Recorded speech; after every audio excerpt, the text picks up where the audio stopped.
Nawagan, ano po bang opinyon ng Pangulong Bongbong Marcos tungkol dito sa mga inihain na impeachment complaint? Ito yung nauna pa lamang, ha? Sige nga po, natin, sariwain natin ang pahayag ng Pangulo, Nelson. Pakinggan po natin. Panoorin natin. Well, well, it was actually private communication, but nalik na, yes. Because that's really my opinion. This is not important. This does not make any difference to even one single Filipino life. So why waste time on this? What will happen to if somebody files an impeachment? It will tie down the House, it will tie down the Senate, it will just take up all the time, and for what? For nothing. For nothing. None of this will help improve a single Filipino life. As far as I'm concerned, it's a storm in a teacup. Yan. Para saan? Wala. Wala nyo tayo mapapakinabang dito. For me, sabi ng Pangulong Bongbong, it's a storm in a teacup. For nothing.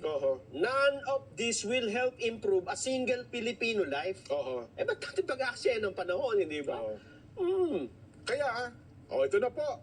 Kami po ni Nelson tumanggap po ng bilin bilang mga kaanig po sa Iglesia ni Cristo at sa atin hong mga kababayan. Dahil po dyan, mga kababayan at mga kapatid sa Iglesia, ang mga kapatid po sa Iglesia ay naghahanda, Nelson. Ulitin ko po ang mga kapatid po sa Iglesia ay naghahanda na magsagawa po ng rally. Magsagawa po ng rally upang ipahayag sa lahat ng mga kinauukulan na ang Iglesia ni Cristo ay pabor po sa opinyon ng Pangulong Bongbong Marcos na hindi sumang-ayon sa isinusulong ng ilang sektor na impeachment dahil maraming problema ang ating bansa na dapat pong unahin ng ating pamahalaan. Ang Iglesia ni Cristo po ay para sa kapayapaan.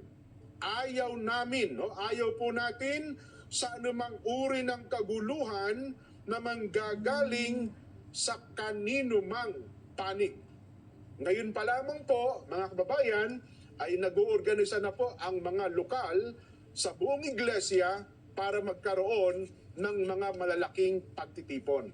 Nason, para ipakita po at ipahayag, ito pong binabanggit namin, na pabor kami sa opinyon ng Pangulong Bongbong Marcos na no to impeachment. Dahil ang daming ng problema ng bansa, hindi ba? Ang dapat po nating unahin, ang problema ng bansa na mas malaki. Yes. Hindi po ang impeachment. At dapat maintindihan nyo rin na ito ay